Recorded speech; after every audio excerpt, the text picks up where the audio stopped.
விசுவாசத்திலே நாம் வாழ வேண்டும் என்றால், விசுவாசத்தில் காரியங்களை சாதிக்க வேண்டும் என்றால், சூழ்நிலையில் மாற்ற வேண்டும் என்றால், இன்றைக்கு நம்முடைய வாழ்க்கை எப்படி இருக்குதோ அதை மாற்றி வித்தியாசமான ஒரு உலகத்தை, வித்தியாசமான ஒரு வாழ்க்கையை நமக்காக ஏற்படுத்த வேண்டும் என்றால் 3 காரியங்களை புரிந்து கொள்ளும். 1, விசுவாசம் என்றால் என்ன? 2வது, விசுவாசம் எங்கே இருந்து வருகிறது? 3வது, எப்படி விசுவாசத்தை நான் செயல்படுத்துவது? இதெல்லாம் தான் குறித்து பேச போகிறோம் பாருங்க. விசுவாசம் என்றால் என்ன? அதுதான் இன்றைக்கு இன்னும் கொஞ்சம் ஆழமாக சொல்கிறேன். நான் விசுவாசம்னா என்னன்னு புரிஞ்சுக்கிட்டீங்களா? ஏனென்றால் விசுவாசம் இல்லாமல் தேவனை பிரியப்படுத்துவது கூடாத காரியம். அப்படின்னு சொன்னால் விசுவாசம் இல்லாமல் நான் தேவனுக்கு பிரியமாகவே இருக்க முடியாது. அப்போ நிச்சயமாக நான் விசுவாசம்னா என்னன்னு புரிந்து கொள்வது ரொம்ப அவசியம். ஏனென்றால் அது இல்லாமல் தேவனுக்கு நான் பிரியமாகவே இருக்க முடியாது. ஆனால் இன்றைக்கு பிரச்சனை என்னன்னா, நான் சொன்னது போல விசுவாசம்னா என்ன தப்பான ஒரு மனப்பான்மை தான் இருக்குது ஒழிய விசுவாசம் என்றால் என்ன என்று சரியாக அநேகர் விளங்கிக் கொள்ளவில்லை. ஆகவே இன்றைக்கு விசுவாசம் என்றால் என்ன என்பதை விளங்கிக் கொள்வதற்கு சில காரியங்களை நான் சொல்ல போகிறேன். முதல்ல இந்த அப்ரோச் எடுப்போம். நம்ம பல வழிகளில் இதை படிக்கலாம். விசுவாசம்னா என்னன்னு கடன்னு நான் சொல்லிட்டு போகலாம். ஆனால் இன்னைக்கு இன்னொரு வழியில் போவோம்.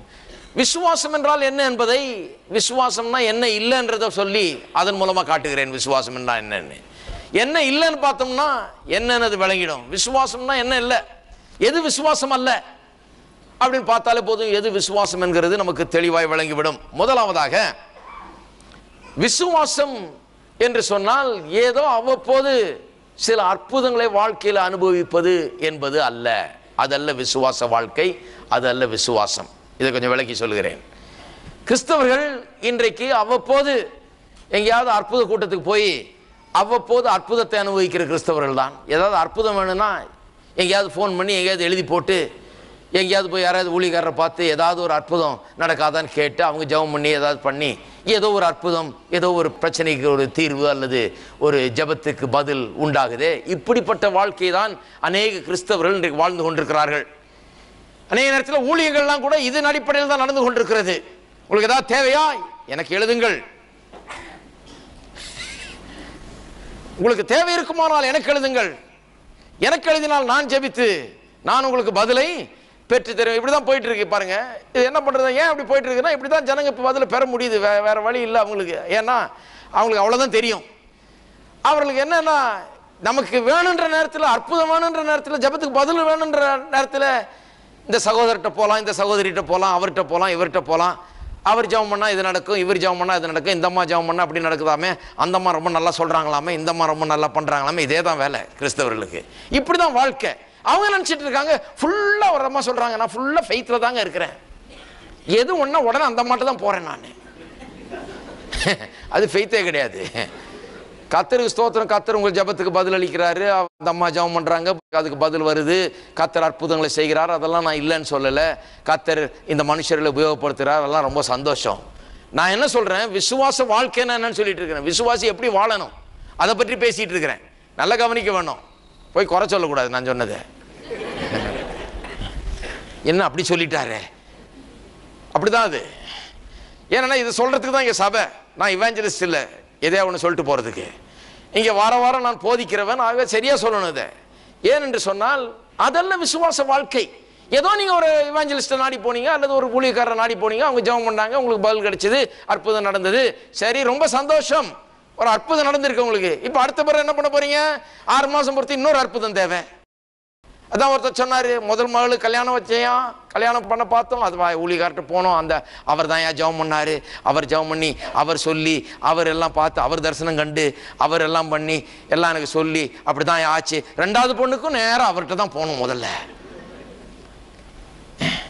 இன்னும் 4 பொண்ணு இருந்தாலும் நேரம் அவர்கிட்ட தான் போகணும். இப்படிதான் இருக்காங்க பாருங்க, அந்த அளவுல தான் இருக்காங்க. நான் என்ன சொல்லுகிறேன், அது விசுவாசம் அல்ல. ஏதோ பிரச்சனை நேரத்தில் போய் அவங்கள்ட்ட ஜெபம் பண்ணிட்டு ஒரு விடுதலை பெற்றுக் கொள்ளுகிறது என்கிறது விசுவாச வாழ்க்கை அல்ல. ஏனென்று சொன்னால் விசுவாசத்தில் வாழ்வது என்பது தொடர்ந்தேர்ச்சியாக ஏதோ அவ்வப்போது பிரச்சனை ஏற்படும் போதல்ல, தொடர்ந்தேர்ச்சியாக விசுவாசத்திலேயே வாழ்வது. விசுவாசத்தை எப்படி பயிற்சி வைப்பது என்பதை நாம் கற்றுக்கொள்வது. அப்பப்போ ஏதோ தேவை என்பது பேனிக் பட்டன் அழுத்துறது இல்லை. விசுவாசம்னா ஐயோ ஆண்டவரே ஒரு அற்புதம், ஐயா ஜெபம் பண்ணுங்க ஐயா, நீங்க ஒரு லெட்டர், அப்புறம் ஐயா ஜெபம் பண்ணுங்க, அங்க கடல் கடந்து இன்னொரு லெட்டர், எல்லா லெட்டரும் எழுதி போட்டு எல்லாரும் ஜெபம் பண்ணா ஏதாவது ஆகும். ஒருத்தர் சொல்றாரு, எல்லாருக்கும் எழுதி போட்டிருக்கேன், எல்லாரும் ஜெபம் பண்ணியாவது ஏதாவது ஆகும், மெஜாரிட்டி கேட்டால் கர்த்தர் ஏதாவது கொடுப்பாருன்னு.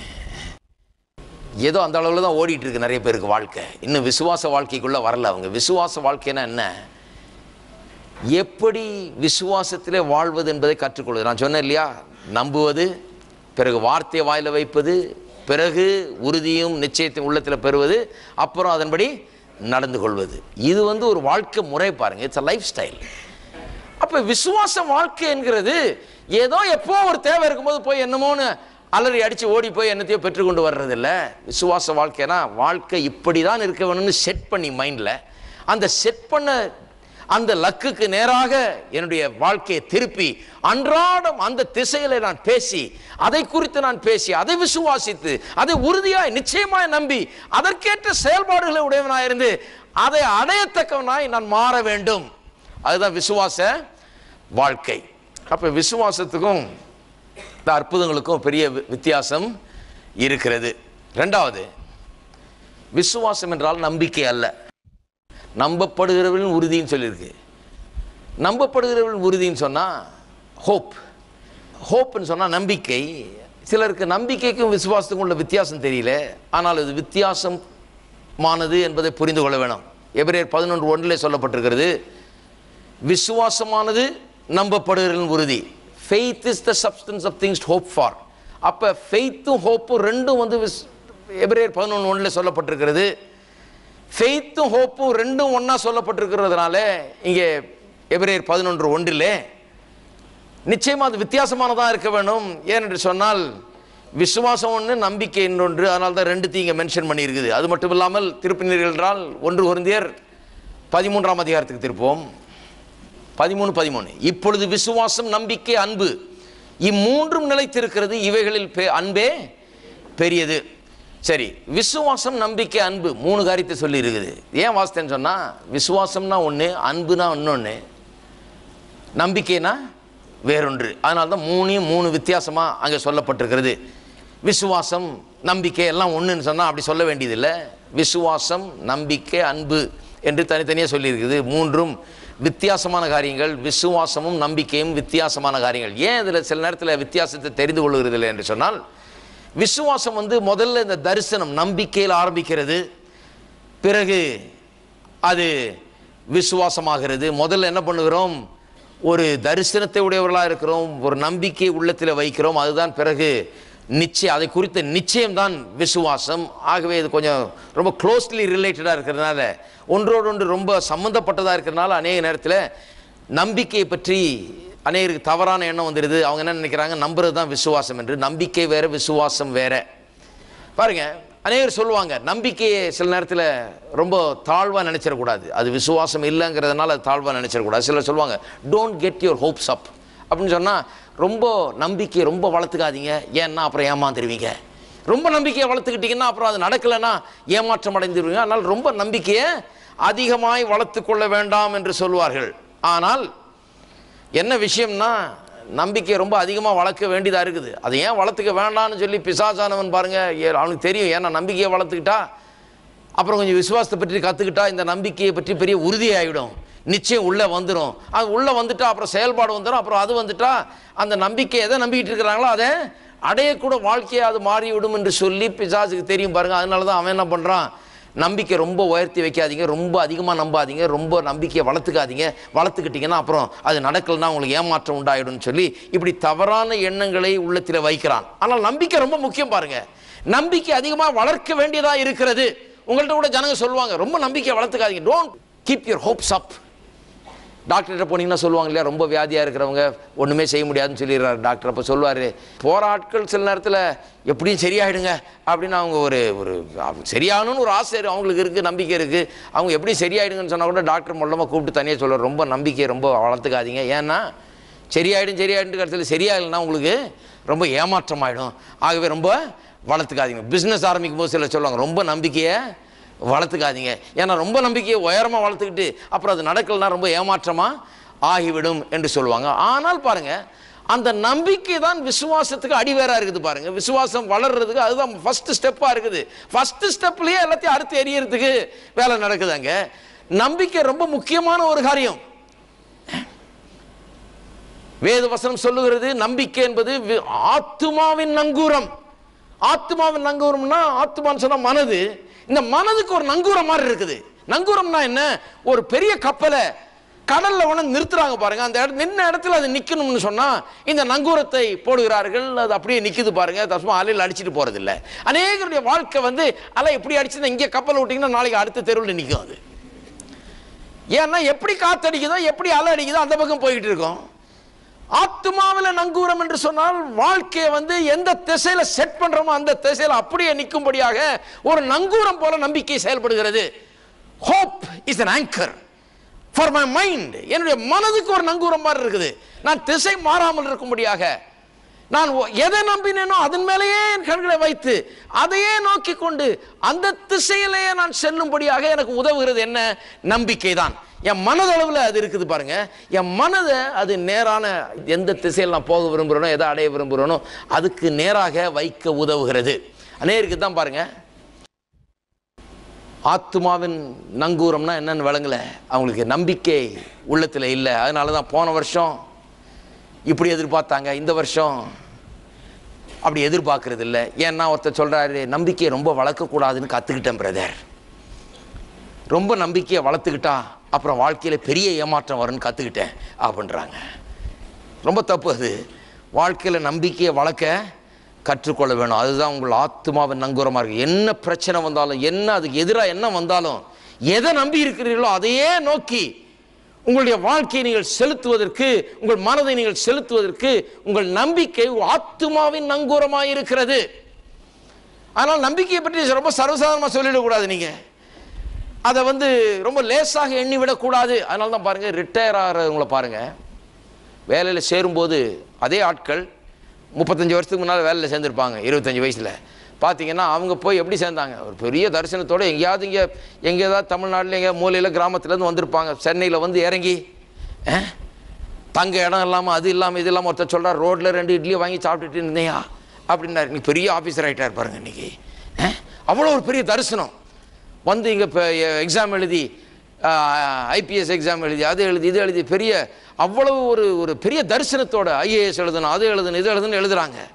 அவங்கெல்லாம் பாருங்கள், சாதாரண ஒரு கிராமத்திலேருந்து அல்லது ஒரு சாதாரண பின்னணியிலிருந்து, காசு ரொம்ப இல்லாமல், பெரிய வசதி எதுவும் இல்லாமல் இந்த ஊருக்குள்ளே வந்து அவங்களுக்கு ஒரே நம்பிக்கை, எப்படியாவது நான் வாழ்க்கையில் உயர்ந்துடணும், எப்படியாவது ஒரு நல்ல வேலைக்கு வரணும், எப்படி ஒரு நல்ல ஒரு அந்தஸ்துக்கு வரணும். எத்தனை பேர் நினைக்கிறீங்க அது நல்லதுன்னு? விசுவாசம் பாருங்கள், ஆவிக்குரிய விதத்திலையும் வேலை செய்யுது, சாதாரணமாக வேலை செய்யுது.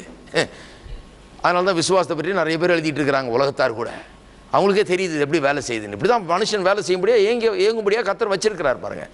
வந்து இந்த ஊரில் கடந்து எத்தனையோ பேர் வியாபாரிகள்லாம் நான் பார்த்துருக்கிறேன். சிலர்லாம் வந்து ரோட்டில் படுத்து கிடந்து அங்கேருந்து வியாபாரத்தை ஆரம்பித்து இன்றைக்கி மாளிகைலாம் கட்டியிருக்காங்க. இன்றைக்கி நல்லா இருக்காங்க.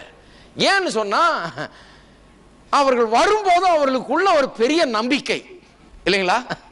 என்ன நம்பிக்கை? நான் எப்படியாவது வந்துடுவேன், எப்படியாவது அதை அடைஞ்சே தீர்வேன், எப்படியாவது நான் நன்றாக இருப்பேன், எப்படியாவது என்னுடைய ஏழ்மைத்தனம், என்னுடைய இல்லாமை, என்னுடைய வறுமை இதையெல்லாம் போக்குகிற அளவுக்கு நான் நல்லா படித்து வாழ்க்கையில் முன்னேறுவேன் என்று சொல்லி அப்பேற்பட்ட ஒரு வாஞ்சையோடு தரிசனத்தோடு வர்றாங்க.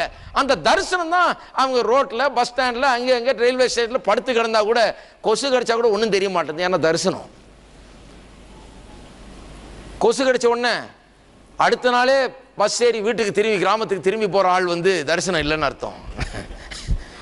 வீட்டில் போனோன்னே என்னன்னு கேட்குறாங்க, ஐயோ அங்கே கொசு, மெட்ராஸ் கொசு என்ன தெரியுமா, பெரிய பெரிய கொசுவாக இருக்குது, அங்கே கொளுத்த கொசு, அது கடிக்கிற கடியில் ஆளையே சாப்பிட்டும் போல இருக்குது உயிரோட, என்னால் முடியாதுமா, அங்கெல்லாம் போய் நான் இருக்க முடியாது. சில ஆளுங்க அப்படி இருக்காங்க. ஒருத்தர் சொல்கிறாரு பாருங்க, ஐயோ அங்கே போய் எனக்கு அந்த சாப்பாடெலாம் எனக்கு ஒத்து வரலைங்க, நம்ம கிராமத்தில் நல்லா வீட்டில் ருசியாக நறுக்குன்னு சமைச்சு போடுவாங்க, இப்படி சாப்பிட்டே பழக்கமாயிடுச்சு, இப்படியே கிராமத்தில் வந்து அப்படியே சாப்பிட்டுட்டே இருக்கலான்னு போகிறாரு அவர். இன்னும் கொஞ்ச நாள் ஆனால் சாப்பாடு போட மாட்டாங்க அங்கே, காசு இல்லைன்னா. அது தெரிய மாட்டேங்குது. தரிசனம் இல்லை வாழ்க்கையில், ஆத்மாவில் ஒரு நங்கூரம் இல்லை. நம்பிக்கை தான் நங்கூரம். ஒரு நம்பிக்கை வாழ்க்கையில், ஒரு நம்பிக்கை இருக்கும்போது அது நங்கூரமாக இருக்கிறது. நம்பிக்கை இல்லாதனால இந்த திசையில் தான் நான் போகணும், என்ன பிரச்சனை வந்தாலும் சரி, என்ன கஷ்டம் வந்தாலும் சரி, என்ன வந்தாலும் சரி, இதை விடுறதில்லை, எப்படியாவது அடையணுன்ற பெரிய நம்பிக்கையில் வந்து தான் அநேகம் பேர் சாதாரண ஆட்களாக வந்து இன்றைக்கி பெரிய பெரிய ஆட்களாக இன்றைக்கு இருக்கிறார்கள். ஏன்னா அவருடைய நம்பிக்கை அவருடைய ஆத்மாவுக்கு நங்கூரமாக இருக்கிறது, அப்படியே நிற்க வைக்குது அந்த இடத்துல. இதை படிப்பேன், இப்படி இருப்பேன், இதுக்கு செல்லுவேன், இப்படி தான் இருக்கணும் என் வாழ்க்கை அப்படிங்கிற ஒரு ஸ்டெடினஸ் வந்துடுது, ஒரு ஸ்டெட்ஃபாஸ்ட்னஸ் வந்துடுது, ஒரு உறுதி உள்ளத்தில் உண்டாகிடுகிறது. ஆத்துமாவின் நங்கூரம்னா அதுதான். அதே ஆளுங்க பாருங்கள், ரிட்டையர் ஆகிறப்ப பார்த்தீங்கன்னா அப்படியே ஆள் மாறிடுறாங்க. இப்போ நல்லா வேலை செஞ்சாச்சு, நல்லா எல்லாம் பண்ணியாச்சு, பெரிய பதவியெல்லாம் அடைஞ்சாச்சு, இப்போ ரிட்டையர்மெண்ட் வந்துச்சு. ரிட்டையர்மெண்ட் வந்த உடனே அவங்களை எப்படி அதை அடாப்ட் பண்ணுறதுன்னு தெரிய மாட்டேங்குது. ரிட்டையர்மெண்ட் வருதுன்னொடனே சோர்ந்து போயிடுறாங்க. அடுத்த வருஷம் ரிட்டையர்மெண்ட்னு இந்த வருஷமே ஆரம்பிச்சிருது டவுன்வேர்டு. அப்படியே போச்சுங்க, அவ்வளோதாங்க, என்ன வந்தாச்சு எல்லாம் ரிட்டையர்மெண்ட்டு. இப்போ அடுத்த வருஷம் எல்லாம் மூடிட வேண்டிதான் ரிட்டையர்மெண்ட்டு. அந்த ரிட்டையர்மெண்ட்டு வாங்கி எல்லாம் மாலைகள்லாம் போட்டாங்க, எல்லாம் பெரிய அமக்களெல்லாம் பண்ணி ஃபேர்வெல் கொடுத்து அனுப்பிச்ச உடனே வீட்டுக்கு வந்தோன்னா அதே சோர்வு அப்படியே. ஏன்னு சொன்னால் இனிமேல் அடுத்த ஸ்டெப்பு நான் என்ன பண்ண போகிறேன் என்பதை குறித்த நம்பிக்கை இல்லை. பார்த்தீங்களா, நம்பிக்கையெல்லாம் முடிஞ்சு போச்சு. அவங்களுடைய தரிசனம் என்ன? வேலையை சேரணும், வேலையில் சேர்ந்து பெரிய ஆளாகணும், பெரிய பதவிக்கு வரணும், நல்லா இருக்கணும். சரி, இருந்தாச்சு. 58 வயசு ஆயிடுச்சு. இப்போ 58 வயசு ஒரு வயசே இல்லை. வாலிபர்கள் 58 வயசுல. இன்னைக்கு 58 வயசு வாலிபர்கள் எத்தனை பேர் இருக்கீங்க? 58 வயசுலாம் ஒரு வயசே இல்லை. 70, 80 வாலிபர்கள் இருக்காங்க இப்ப. அப்ப 58 வயசுல அவங்க என்ன ஆயிடுறாங்க, திடீர்னு அவங்களுடைய இதை மாறிடுது. பாருங்க என்ன ஆயிடுது, ஹோப் இல்லாதனால. வேலையில முடிஞ்செல்லாம் வந்து பென்ஷன் வாங்கிட்ட பிறகு நான் அடுத்தது என்ன செய்ய போறேன்றதை பற்றி ஒரு பெரிய தரிசனம் இல்லை. தரிசனம் இல்லாதனால வாழ்க்கையில காத்து இறக்கி விட்டா மாதிரி ஆயிடுது. அப்படியே இருந்து சில நேரத்தில் என்ன பெரிய பெரிய துக்ககரமான காரியம் பாருங்க, 1-2 வருஷத்துல ஆளே போய் சேர்ந்துடுறாங்க. ஏன்னு சொன்னா நம்பிக்கை இல்லை. இனிமே என்னத்துக்கு நான் வாழ்ந்து என்ன பண்ண போறேன், எல்லாம் வாழ்ந்து எல்லாம் ரிட்டையர் ஆகி போச்சு, எல்லாம் முடிஞ்சு போச்சாக்கும், இப்படி பேசவே ஆரம்பிச்சிடுறாங்க. இப்போ வந்து சில நேரத்தில் என்ன பண்றாங்க, நம்பிக்கை இல்லைன்றது மட்டுமல்ல, நம்பிக்கையை வந்து சாவின் மேலே செலுத்துகிறார்கள், நம்பிக்கையை வந்து போறது மேலே செலுத்துறாங்க. இனிமே அடுத்தது பரலோகம். பாருங்க, கேட்டா சொல்லுவாங்க ரிட்டையர் ஆனோம், அடுத்த நாளே சொல்லுவாங்க அவ்வளோதாங்க ரிட்டையர் ஆயிடுச்சுங்க, அவ்வளோதாங்க, இனிமே போய் ஆண்டவர்கிட்ட போய் சேர வேண்டித்தான் அப்படின்னு இப்படி பேச ஆரம்பிச்சிருவாங்க. அந்த டைரக்ஷன்ல நெக்ஸ்ட் ஸ்டெப்பு. இப்போ அவங்களுடைய நங்கூரம் எங்க இருக்குது, இப்போ நேரம் அங்க செட் பண்ணியாச்சு. நல்ல கிறிஸ்தவர்கள் தான், அங்க போறதுல செட் பண்ணியாச்சு. அங்க போய் தான் ஆகணும். இப்போ எங்க போறதுக்கு திருப்பினீங்களோ அங்க போய் தான் ஆகணும். அதனாலதான் அந்த பக்கம் திருப்பிடாதீங்க. ஆண்டவர் சொல்றாரு, இந்த பக்கம் திருப்பாதே, அந்த பக்கம் திருப்பு, இன்னும் அதிகமா வச்சிருக்கேன் உனக்கு. இதோட முடிஞ்சிடலாம். 58 வயசு தான் ஆகுது. அடுத்தது என்ன பண்ண வேணும்னு யோசி. வாழ்க்கையின் ஒரு கட்டம் முடிகிறது, இன்னொரு கட்டம் ஆரம்பமாகிறது. ஒரு கட்டத்தை வெற்றிகரமா முடிச்சா அடுத்த கட்டத்தில் நீ என்ன பண்ண போகிறாய், அதற்குரிய ஒரு தரிசனத்தை அந்த நாள் வர்றதுக்கு முன்னாலேயே ஏற்படுத்தி உள்ளத்துல வை. இன்னும் விசுவாசத்துல தான் நீ வாழணும். கடைசி வரைக்கும் வாழ்நாள்ல கடைசி நாள் வரைக்கும் விசுவாசத்துல நம்பிக்கையை முன்வைத்து எதையோ அடைய வேண்டும் என்று சொல்லிதான் வாழ வேண்டும்.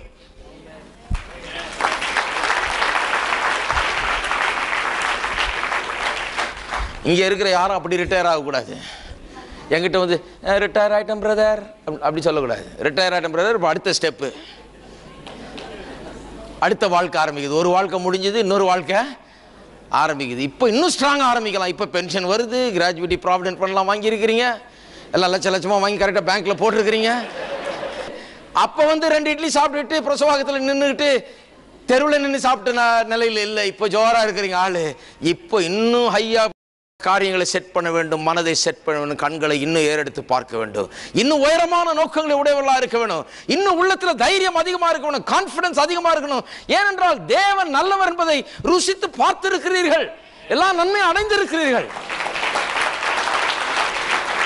58 வயசாகிறதுக்குள்ள விசுவாசத்தை இன்னும் நல்லா கத்துக்கிட்டு 58 வயசாகும் போது இன்னும் ஃபுல் ஸ்பீட்ல போறதுக்கு விசுவாசம் வர வேணாங்க. இருக்கீங்களா? அடுத்த ஸ்டெப் என்ன? அப்போ அடுத்த ஸ்டெப்புக்கு நம்ம நம்பிக்கையை வைக்கும்போது அது நங்கூரம் மாதிரி ஆயிடுது. அடுத்த ஸ்டெப்பை நோக்கி பார்க்கலாம். சிலர் இப்படியே செட் பண்ணுறதே ரொம்ப தப்பு. அவங்க என்ன சொல்கிறாங்க, இன்னொரு 10 வருஷம் கழிச்சிட்டுனா போதும்யா, 50 ஆயிடுச்சு, என்ன 58 வரைக்கும் இன்னும் 8 வருஷம் அது கழிச்சிட்டுனா அதுக்கப்புறம் அவ்வளோதான். என்ன அவ்வளோதான்? இவங்களே அவ்வளோதான் சொல்லிக்க வேண்டியது, அப்புறம் அவ்வளோதான் ஆயிடுது. அது ஏன்னா சொன்னபடியே ஆகும். இவர் மனைவி கிட்ட வந்து அவ்வளோதான், நம்ம அவ்வளவுதான் அப்படின்னா மனைவி ஆமாங்க நம்ம அவ்வளவுதான், நம்ம வாழ்க்கை முடிஞ்சு போச்சு. நிறைய வீட்டில் இப்படிதான் நடக்குது பேச்சு, நம்ம வாழ்க்கை முடிஞ்சு போச்சு, இனிமே பிள்ளைகளுடைய வாழ்க்கை. அதே மாதிரி பிள்ளைகள் வாழ்ந்துருக்கிறாங்க. இவங்க அவ்வளோதான். ஏன்னா இவங்க தானே சொன்னாங்க, அந்த பக்கம் செட் பண்ணி வச்சு. இருக்கீங்களா? ஹலோ, நிறைய பேருக்கு ஏன்டா நீ கோயிலுக்கு வந்தோன்னு ஆயிடுச்சு. போய் நிம்மதியாக உட்காந்து ஒரு பிரசங்கத்தை கேட்டு வந்தலான்னு மனுஷன் சும்மா விட மாட்டார் போல இருக்கு. ரிட்டையர்மெண்ட் ஆகிட்டு பேசாமல் கிடக்கலான்னு பார்த்தேன். இங்கே வந்து உட்காந்தா இவர் இந்நேரத்துக்கு இதை பேசிக்கிட்டு இருக்கிறார். ரிட்டையர்மெண்ட் ஆனவங்க மட்டும் இல்லை, ரிட்டையர் ஆக போகிறவங்களுக்கும் சொல்கிறேன், இப்போவே செட் பண்ணுங்கள். கண்களை ஏறெடுத்து பாருங்கள். எல்லைக்கு வந்துடல, எல்லைக்கு இன்னும் ரொம்ப தூரம் இருக்குது. கால் மிதிக்கிற இடமெல்லாம் கர்த்தர் உங்களுக்கு கொடுப்பேன்னு சொல்கிறாரு. நீங்கள் எதை விசுவாசிக்கிறீர்களோ அதை அடையலாம். அதுக்காக மைண்டையும் உங்கள் உள்ளத்தையும் செட் பண்ணுங்கள். விளங்குதா? விசுவாசத்துக்கு நம்பிக்கைக்கும் பெரிய வித்தியாசம் இருக்குது பாருங்கள். நம்பிக்கை ரொம்ப அவசியம். நம்பிக்கையை சாதாரணமாக நினச்சிடாங்க. அதனால தான் சொல்கிறேன், வித்தியாசம் இருக்குது. ஆனால் நம்பிக்கை ரொம்ப சாதாரணம் கிடையாது. நம்பிக்கை ரொம்ப இதுக்கெல்லாம் அஸ்திபாரமாக இருக்கிறது. சிலர்லாம் நம்பிக்கை வேணாங்க, நம்பிக்கை வளர்த்துக்காதீங்கன்னு சொல்லுவாங்க. இல்லை இல்லை, நல்லா வளருங்க நம்பிக்கை ரொம்ப அதிகமாய் வளருங்கள். அநேகம் பேருக்கு விசுவாசத்துக்கு நம்பிக்கைக்கு வித்தியாசம் தெரியல. ஏன்னா பாருங்கள், விசுவாசம் என்கிறது இது என்னுடையது, இன்றைக்கு எனக்கு இது சொந்தமானது என்கிற ஒரு டைட்டில் டீடு மாதிரி. அது இன்னும் பார்க்கல. அதை பார்க்கலனா கூட அது என்னது, எங்கள் தாத்தா எனக்கு எங்கேயோ இந்த நாட்டில் ஏதோ ஒரு மூலையில் எனக்கு 2 ஏக்கர் எழுதி வச்சுட்டு போயிருக்கலாம். அந்த பத்திரம் என் கையில் இருந்துச்சுன்னா போதும். நான் என்ன சொல்லுவேன், எனக்கு இது சொந்தம். நான் பார்க்கல, ஆனால் எனக்கு இது சொந்தம். இனிமே தான் போய் பார்க்க போகிறேன். ஒருவேளை பார்ப்பேன், பார்க்க மாட்டேன். ஆனால் எனக்கு இது சொந்தம். இல்லையா? சொந்தம் பாராட்டுவீங்களா இல்லையா? அதுதான் விசுவாசம். எனக்கு ஒரு நாள் சொந்தமாக நினைக்கிறேன். இல்லை, டைட்டில் டீடு இருக்கிறதுனால எனக்கு தான் சொந்தம், என் பேரில் எழுதியிருக்கு. ஆகவே எனக்கு அது சொந்தம். நான் அதை அனுபவிச்சு கொண்டிருக்கேன்னா இல்லை, இருந்தால் கூட எனக்கு அது சொந்தம். இருக்கீங்களா?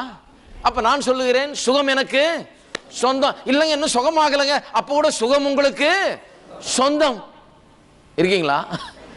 டைட்டில் டீடு இருக்கு, சுகத்துக்கான டைட்டில் டீடு இருக்குது. அவர் உங்கள் அக்கிரமங்களை எல்லாம் மன்னித்து உங்கள் நோய்களை எல்லாம் குணமாக்குகிறவர், அப்பத்தை தண்ணீர் ஆசீர்வதித்து வியாதியை விலக்குகிறவர், அவருடைய தழும்புகளால் நான் குணமானேன் என்று எழுதியிருக்கிறேன். அப்ப குணமானேன் டைட்டில் டீடு சொல்லும் போது அப்ப நான் குணமானேன். விசுவாசம் இது இன்றைக்கு என்னுடையது அப்படின்னு சொல்றது. நம்பிக்கைன்றது நாளைக்கு எனக்கு அது கிடைக்கும்னு சொல்லுகிறது. இதுதான் பெரிய வித்தியாசம் பாருங்க. அப்ப நம்பிக்கை வரும்போது நான் என்ன சொல்றேன், ஏதோ ஒரு நாள் இதை அடைவேன் அப்படின்னு சொல்றேன். அதே நம்பிக்கை எதை நம்பிக்கொண்டிருக்கிறனோ அதை பற்றி உறுதி நிச்சயம் வந்துட்ட பிறகு பேச்சை மாறிடுது, விசுவாசம் வந்துருச்சு. அப்போ நான் சொல்கிறேன், அடைவேன்ற பேச்சு போய் அது என்னுடையது, செழிப்பு என்னுடையது, சுகம் என்னுடையது, நல்வாழ்வு என்னுடையது, சமாதானம் என்னுடையது, என்னுடைய குடும்ப ஆசீர்வாதம் என்னுடையது, வெற்றி என்னுடையது, ஜெயம் என்னுடையது, அப்படி பேச ஆரம்பிச்சிடுறேன். இது என்னுடையது, எனக்கு சொந்தமானது. எனக்கு சொந்தமாகும்னு சொல்லலை பாருங்க. சுகத்தை பற்றி சிலர் சொல்லுவாங்க, நம்பிக்கைக்கு விசுவாசத்துக்கும் வித்தியாசம் தெரியாதவங்க இப்படி சொல்லுவாங்க, நான் ஃபுல்லாக ஃபெய்த்தில் தாங்க இருக்கிறேன், என்னைக்காவது ஒரு நாள் கர்த்தர் நிச்சயமாக சுகமாக்குவார். நீங்கள் ஃபெய்த்தில் இல்லை. ஏன்னா ஃபெய்த்தில் இருந்தீங்கன்னா எப்படி சொல்லுவீங்க, அவருடைய தழும்புகளால் நான் குணமானேன். உடம்பெல்லாம் வலிக்குதுங்க, இருந்தாலும் கர்த்தருடைய வார்த்தை சொல்லுது, அவருடைய தழும்புகளால் நான் குணமானேன்னு சொல்லி. ஆகவே நான் குணமானேன், அதுதான் எனக்கு டைட்டில் டீடு. வியாதியாக இருக்கிறேன், ஆனால் வசனம் சொல்லுது நான் குணமானேன்னு சொல்லி, ஆகவே நான் குணமானேன். நான் வியாதியாக இருந்தால் கூட நான் குணமானேன்னு சொல்லுகிறேன். ஏன்னா அதுதான் என்னுடைய டைட்டில் டீட் சொல்லுகிறது. இருக்கீங்களா? கொஞ்சம் அமைதல் ஆயிட்டீங்க டக்குன்னு. டைட்டில் டீட் அதுதான் சொல்லுது, நான் குணமானேன்னு சொல்லி. வேதத்தில் எங்கேயும் நம்ம குணமாக்க போறாருன்னு சொல்லவே இல்லை. வாஸ்து பாருங்க நீங்க. அவர் நம்முடைய நோய்களை ஏற்றுக்கொண்டு நம்முடைய வேதனைகளை சுமந்தார், அப்படிதான் சொல்லியிருக்க ஒழிய என்னைக்காவது சுமப்பார் என்றோ, என்னைக்காவது விடுவிப்பார் என்றோ, என்னைக்காவது சுகமாக்குவார் என்றோ சொல்லி இல்லை. அவருடைய தழும்புகளால் நாம் குணமாவோம்னு சொல்லி இல்லை, குணம் ஆனோம் என்று தான் சொல்லியிருக்கு. அப்போ அதுதான் விசுவாசம் பாருங்க. விசுவாசத்துக்கும் நம்பிக்கைக்கும் பெரிய வித்தியாசம் இருக்கிறது. விசுவாசம்னா என்னன்னு விளக்கி காண்பிக்க பார்க்குறேன். அதனால தான் சொல்லிகிட்டே வரேன். விசுவாசம் ஏதோ என்றைக்கோ ஒரு நாள் அற்புதம் நடக்கிறது, என்றைக்கோ ஒரு நாள் ஒரு பெரிய அற்புதத்தினால ஒரு விடுதலையோ ஒரு சுகமோ கிடைச்சது, அது இல்லை விசுவாச வாழ்க்கை. விசுவாச வாழ்க்கைனா அன்றாடம் விசுவாசத்தில் வாழ்ந்து ஒரு திசையை நோக்கி அந்த வாழ்க்கையை நாம் செலுத்துவது, அதை அடைவது, அது கன்சிஸ்டண்ட்டாக ஒவ்வொரு நாளும் அப்படியே வாழ்வது. என்றைக்கோ ஒரு நாள் வேணுன்றப்ப போய் அதை வாங்கிக்கிறது இல்லை. ரெண்டாவதாக என்ன சொன்னேன், விசுவாசத்துக்கு நம்பிக்கைக்கும் பெரிய வித்தியாசம் இருக்குது. நம்பிக்கைங்கிறது மனதுக்கு அடுத்தது, ஆத்மாவின் நங்கூரமாக இருக்குது. நம்முடைய மனதை நாம் அடைய விரும்புகிற காரியங்கள் மேலே அப்படியே செட் பண்ணி வைக்குது, கான்சென்ட்ரேட் பண்ண வைக்குது, அதை அடையும்படியாக. அதன் மூலமாக விசுவாசத்தில் நம்ம அடைய முடிகிறது. விசுவாசம் என்கிறது வித்தியாசம். அது இது எனக்கு சொந்தங்கிற டைட்டில் டீட். அது நம்பிக்கை நாளைக்கு எனக்கு சொந்தமாகும்னு சொல்லுது. விசுவாசம் என்ன சொல்லுது? இது எனக்கு இப்போ சொந்தம் என்று சொல்லுகிறது.